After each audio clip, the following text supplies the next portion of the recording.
1 year in Canada. October last year, I moved to Canada from the UK. And, coming here, I was thinking I'm moving from one developed country to another developed country, and I had high expectations. I know for people that maybe are moving from like my home country, Nigeria, and coming down to Canada, it might be a different experience, being that you're coming from a developing country to a developed country. But for me, that I moved from the UK down here to Canada, my experience are varied, and that is what I want to talk about. And I have a list here, that I'm just going to be looking at from time to time, and I've penned down some points, and I'll most likely be looking from the cons and maybe check some pros. But if you want to see like an actual comparison video, comparing UK and Canada, just look through my videos. You're going to see maybe the fourth or fifth video, you're going to see something like that. And I have two of those videos. Actually, I have a comparison video I did while I was back in the UK, comparing UK to Canada from other people's experiences. And when I came down here to Canada as well, freshly, newly, I have a comparison video I did as well. Now, this is not a comparison video. This is just my experience from someone that came from there. Expectations, did they match my realities? Am I regretting my moving here? Do I feel like I need to go back? Do I feel like I should have even probably soft landed? Like what most people are doing. Soft landing is mainly applicable to those that are coming in as permanent residents, which was what we came in as, So when you're coming as a permanent resident, just come into the country, get your permanent residency card, like land and get stamped and process your permanent residency, then go back to whichever country you are coming from, and then begin working, like easing your way back into the country. It wasn't much of an option for us because we were expecting at the time, but looking back now with what I know now, would that have been an option? Just sit back. Let's discuss my 1 year in Canada.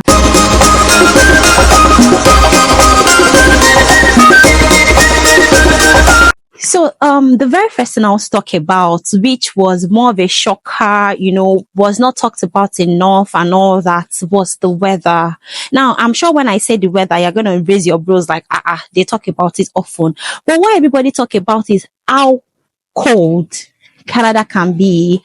And I agree, Canada can be very cold during winter, but most people fail to talk about how hot Canada can be. God, Canada is hot.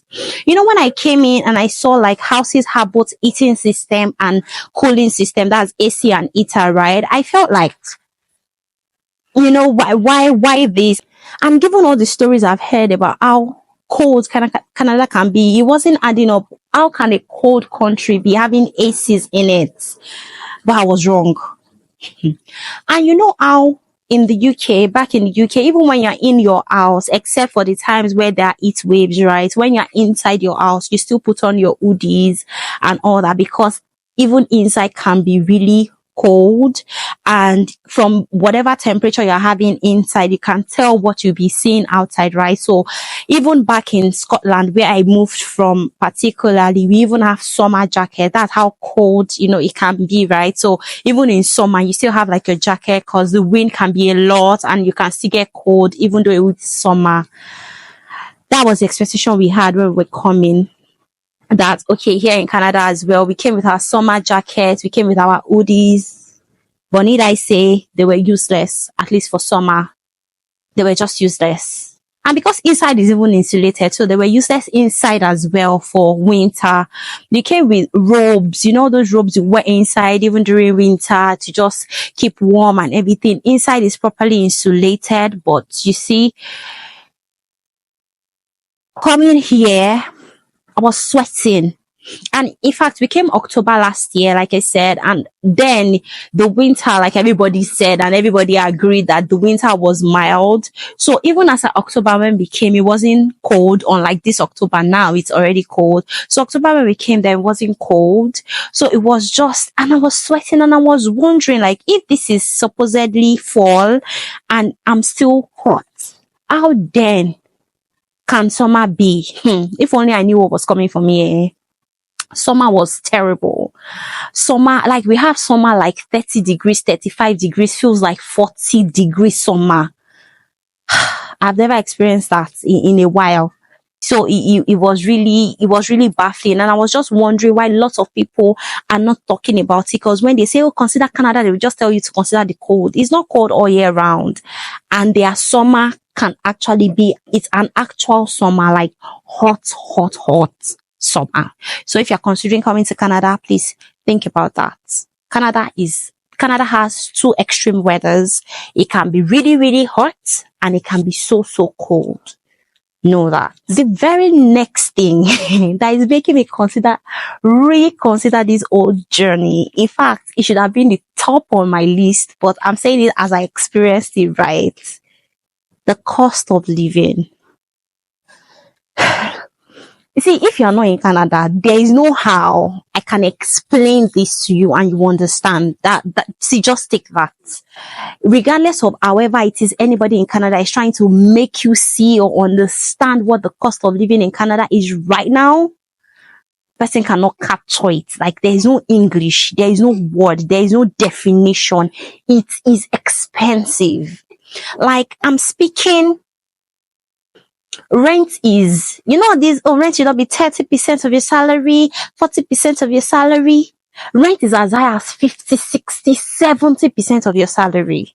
Is it groceries? Like you can dash into a store and by the time you are coming out, you dashed in, like you didn't go with a list or anything. You just want to get like a couple of things and you're spending as high as $100 just for dashing in. It's just crazy. Is it transportation? Like throughout the UK, I took Uber when I just feel like, okay, the bus system, maybe I can't wait or something. I was taking Uber. Yeah, even my pregnant state, and even the public transport is crazy. Day pass in Scotland, which was expensive because when I go to England, when I go to Birmingham, Manchester and the likes, you get day pass £3, £3.50, £2.70 and all those bits. And day pass in Glasgow at the time was £4.50 and they increased it, every year now to £5. That was day pass. But here, one trip as you're tapping your Presto card, you're already seeing $4. To and fro, you're already spending $9, $10. Like, it's just crazy. Cost of living in Canada is over the roof. I'll insert a video here and I've seen lots of videos on TikTok, on Instagram, like lots of videos. You guys living in the UK do not know what God has done for you. Even though I know that the prices of things have gone drastically high in the last few months or years, in my opinion, it is still quite affordable. Take for instance the supermarkets. A lot of places in the UK have open markets. It is not usually open every day of the week, but there are some select days, like maybe on a Monday or on a Tuesday, depending on where you stay, that you can get open markets. And the cost of things are quite affordable. Most of those bowls, those fruits, you can get them for like £1. I've always bought things from the supermarkets from like many years ago, and I was still shocked when I still came around and I still found them there. There are a number of them in Lewisham, Barking, Woolwich, Thamesmead, Romford. There are many of these open markets. Look at this coconuts, two for £1.50. In Canada, I would buy one coconut for $14. Do the math, it's still not converting. Many of these items, by the time it even gets to the evening, they will start selling them like 2 bowls for £1. You can get a lot for your money's worth. Look at the strawberries, 2 for £1.50. Later, before they go home, they'll start selling like the bowls for £3, £1.50.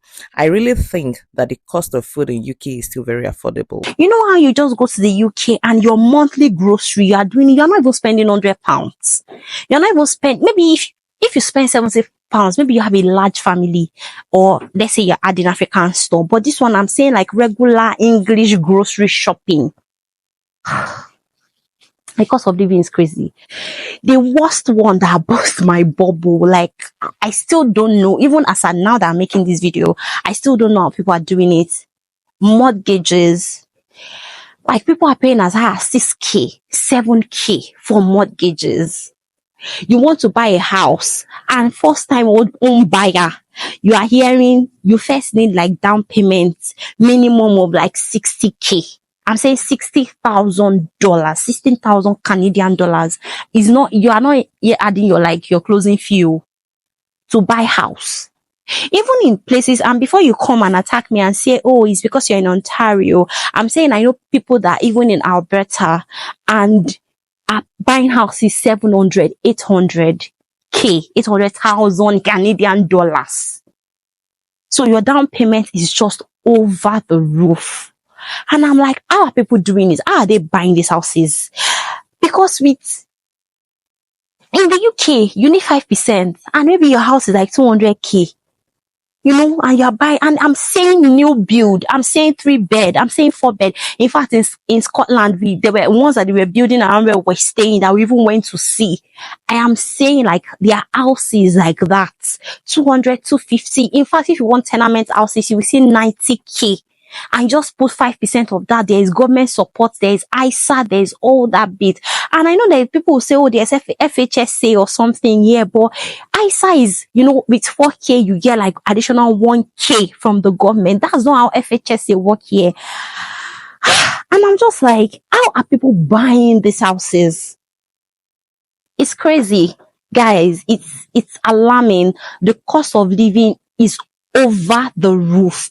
I can't explain. I don't know what words to use, but you talk about anything, like anything living, transportation or feeding or renting or the cost of living. If I keep talking, I'm just going to like keep talking, right? Cost of living is crazy in Canada. It's like I'm really like, it's every time I have to do grocery shopping, every time I have to pay for something, I just always like reconsider, like, was this a great choice? Like coming down here with this cost of living. If I know what I know now with cost of living, I'm staying back in my UK, the cost of living is over the roof. And I'm saying people that have like great jobs, people, business owners, people, like everybody's complaining. So it's not like it's peculiar to, go up the ladder and you won't feel it. Like, in fact, and this is going to lead me to my very next point, employment. I am a very positive person, right? And I don't believe, like, I'm a child of God. So I know that I am the carrier of the blessing. Wherever I go, I am the one that makes the place, work. It's not the place that is blessed. I am the carrier of the blessing. Canada, we test you. You know how coming from the UK, while we're planning, I was converting like what I was earning, if I was going to be earning it in Canadian dollars to make that like the base when I'm being asked, okay, what salary would you like, right? Say Delulu. No, just say Delulu. That was highly delusional of me, cause that salary range was what they said, maybe senior managers or even directors are the ones that are earning that. And I'm like, how bad can it be? So, when I newly came and we are still trying to like get, our own accommodation, like settle down really, I just felt like, okay, if they say that that's what senior managers earn, then the cost of living, will be lesser. Do you get to commensurate or to compensate? Yeah, that's the word.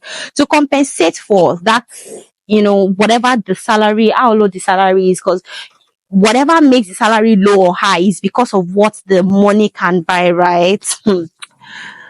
It doesn't work that way. You earn.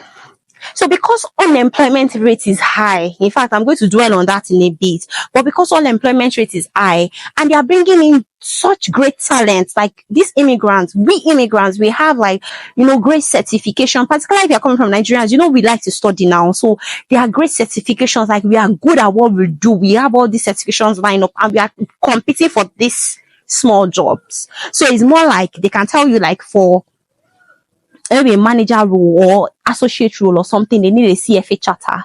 They need you to have CPA. They need you to have 5 years or 7 years experience. So the unemployment rate has just resulted in like high underemployment. So because everybody's just trying to like get by, the bills will not pay itself, right? So everybody's just hustling and managing whatever it is they can get. So the salary is way, way, way, way, way like low here. The cost of living is like way higher. So it just makes like almost everybody is on the poverty line. It's crazy. and to unemployment. People looking for jobs at an LCBO warehouse in Ontario is going viral. The latest viral career fair took place at the LCBO's London Logistics facility, where prospective workers had the opportunity to be hired on the spot, which may explain why the lineup looked so aggressive. A video showing hundreds of job hunters lined up at a job fair in Ontario has gone viral. Some say the long lines are indicative of an increasingly competitive job market, while others wondered if the federal government should reconsider its ambitious immigration target. See all the come switch to tech. Tech is this. Tech is raining. Buy tech. See, they told you that like 3 years ago. Yeah, right. 5 years ago, oh, very correct. You see now, even tech is highly saturated. So if you're not like maybe a developer or excellent at what you do, like I mean excellent, I don't mean like good, oh, I don't mean like manageable. I mean excellent at what you do. You better have like some skills handy underneath your pockets that you can use to get by pending while you search for those jobs, because the unemployment rate here is crazy. Like, we give thanks to God that, okay, some of us are not impacted by it. Like, if you follow me on this channel, like my husband got a job like the week we arrived or the week after, like in a week, right? And I myself, like, we already have like jobs on a lockdown. But I'm saying, even me that was like, okay, after maternity leave, or trying to like at least see somewhere you can port to with maternity bill so that you're not resuming your previous job. You better hold what you have tight. Like, hold it, because there is nothing outside. It's serious. I know, like, we're all carriers of the blessing, and I pray that for everyone, you find it easy. And I'm sure, like, there are people who will come to the comment section and tell me, oh yeah, I know someone that also got a job. It's not that bad. I am not trying to scare you. I am not trying to say, oh, your case is going to be like that. I am just trying to let you know what is happening so that you can just prepare better. It's better you're well prepared and you come in and it's just a smooth sail than where everybody was just trying to, nobody told me this, I wish I knew better. So that is what I'm trying to do. So the employment rate, the salaries, they're not commensurate to what the cost of living is saying. So please, my guys, that was another shocker. That's another thing that is just making me like, me that was even getting offers on LinkedIn. People were reaching out to me and giving me like better offers. I am now here to even move from where I am gone. It's difficult. Like, it's just so much of like this decision to come. But I know this land is going to yield this increase to me. The fourth point I want to talk about is childcare. This one, I don't even know why people are not talking about it, because it is so, here in Canada, when you talk about it, everybody's just like, hey, now that's the norm. So why are people not saying anything? Like the reason why immigrants don't take their children to daycare in the UK is particularly because they're waiting for when they will qualify for the free 15 hours one, when your child is already 3 or something and all that. Like, but the ones that are actually paying for it is because it's expensive, right? So in comparison to what the job you are going to do and keep your child in daycare, by the time you come back, you're almost like handing the salary over to the daycare, right? But when you want it, or if you want it, it is readily available. Canada, no. Like, you can be on the wait list for years. I was trying to get a daycare for my son, and we're getting 2026 dates.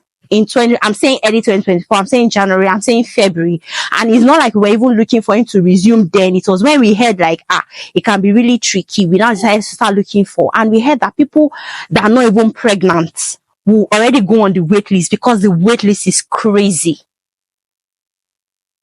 And even that you're a permanent resident, all you do is get subsidy from the government. So it's not like it is free for you that you're a permanent resident. You only get your daycare subsidized. And I'm like, I don't know. And it's not just a thing of, it's because you want the one close to your house. I'm saying go around everywhere to get a daycare. It is difficult. It is. And I'm just like, even with your own money again, permanent residents, it's still difficult. I can't understand it. Another thing I want to talk about is the tax system here. So back in my home country and also in the UK, when you see something for 100 naira or you're seeing it for £10, when you get to checkout, you're paying £10, you're paying 100 naira. Your taxes, whatever, value added tax, whatever, every tax that is applicable to that good has been included in the price of it. So whatever you see on the shelf, when you're picking it at, in your cart, on the online shopping, anything you see is what you get to pay out. Here, taxes are different. In Ontario, the province of Ontario, for everything you buy, add 13% to that thing. A whooping 13%. Even in church, you're paying 10% as tithe. I'm saying they're taking 13%. So if you see something for $10, you're not paying $10. You're paying $10 and 13% of $10 in total. In addition to the fact that things are already expensive. So I want to buy something of $1,000. I want to change to winter tires. And you're telling me, oh, it's $200. Plus tax again. So it's just like, and it's not even like, okay, they're using it to curb like maybe luxurious good or expensive good. I'm saying everything. I'm saying you buy tomatoes, you buy pepper, you buy baby food, you buy diaper. Everything has $13. The tax is just crazy. And the tipping culture here as well is just a lot. Like it is expected. It is rarely optional. They make it seem optional, but it is expected. It is highly like almost compulsory. And another thing is the variety here. You know how you might want to even travel, like you're just tired of Glasgow, you're tired of Scotland, you're tired of Manchester, and you can just hop on a train or book a flight or even take a bus and say, okay, I want to go to London for the weekend, I want to do something here. You better just drive around your street and come back, because around your street alone is even already 1 hour drive. When I was coming to Canada, I had plans like, oh, I'm going to tour other provinces. There are 10 provinces in Canada. For this one, I'll go to Calgary. I'll get to Quebec. I will do this one. Flying to Calgary alone is more expensive than if you're traveling to Mexico, or if you're even going to the UK, or it can even be the same price. You know how if you want to travel in the UK, you can maybe book EasyJet or what's the name of that other airline? You have like lots of options to travel by. It's not, if you're not using Air Canada or maybe WestJet or something like, or Flair, you're done. That's it. That's all the options. Same for food. Like there's no Lidl, Sainsbury, Tesco, you just have those, like, if you don't want maybe international brand, so to speak, you can buy like the local, like Tesco made, maybe Nutella, for instance. You don't want to buy Nutella, you can go to Aldi and you will see the actual Nutella for like £5. But you see Aldi Nutella but for maybe pence or maybe one pound. Here, there is nothing like that. And the currency, the value of the money, if I've said that before, I'm just repeating it. Like, you see how £1 is a lot of money, and you can buy things with it, or you can even buy things with pence. Yeah. There's nothing like that. So your $1 is just there. You see that trending video about what can you buy with £10 or what you can buy with, and somebody was trying to do $10. In fact, if I see the video, I'm going to insert it so you see what I'm saying. It is crazy down here in Canada. And if you're one that you're coming from the UK and you want to come down to Canada, I would say, particularly if you're coming in as a permanent resident, I would say take your time, like bide your time, plan properly when you're coming. I was one of the people that said, I was coming with we are coming with higher currencies, pounds now, pounds to Canadian dollars. It can't be that bad. It is that bad. It is very bad. So even with your high, we had our proof of fund, though, actual proof of fund, not just basic jadi, like, actual proof of fund, and we still saying thank God. You see your proof of fund, it is non-negotiable. Don't let anybody tell you, just shadow it and all that. That money, you need it, and it's going to go by like this. So plan properly, like bide your time. I have another video coming up about businesses that you can do like in Canada particularly because this unemployment rate is not smiling. So something that can help you better if you're moving from like the employee mindset to like the employer mindset, right? Something that can help you better. But this is what my experience has been like in the last 1 year in Canada. Are there pros as well? Definitely.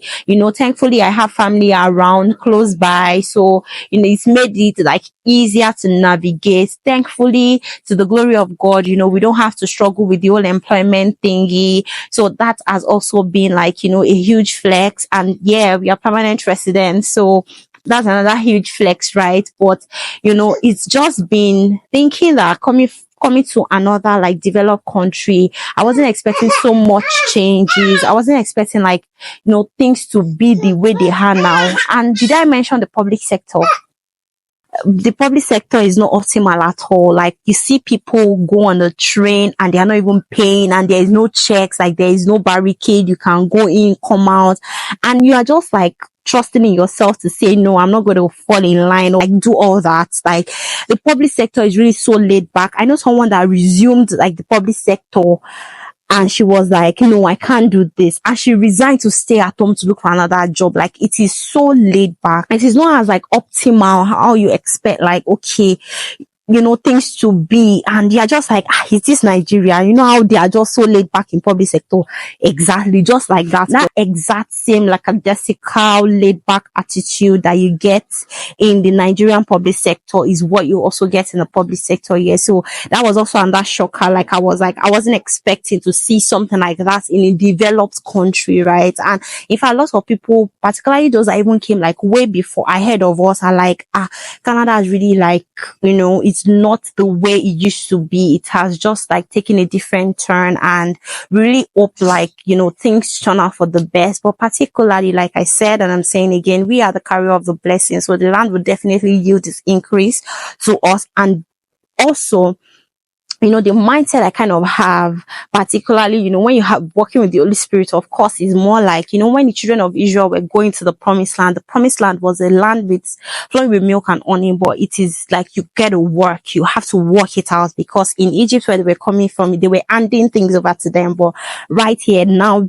that you're in your promised land, you have to like chase out the Perizzites and the Jebusites and all that have occupied the land and make it work out for you. So if you're coming to Canada is a land of opportunities, if I'm going to tell you that. And because it's also a capitalist society, you can make things work for yourself. So that's one thing you should know. It is capitalist. Like, it is more what you can make out of it for yourself. So everybody is out to like, make something for themselves. So you also have to like be on the lookout for yourself. Check out for opportunities, put your ears to the ground, watch videos like this, follow channels like this where you can get like juicy, advice and opportunities. And until I come your way in my next video, thank you so much for watching till this point. Stay blessed. Bye.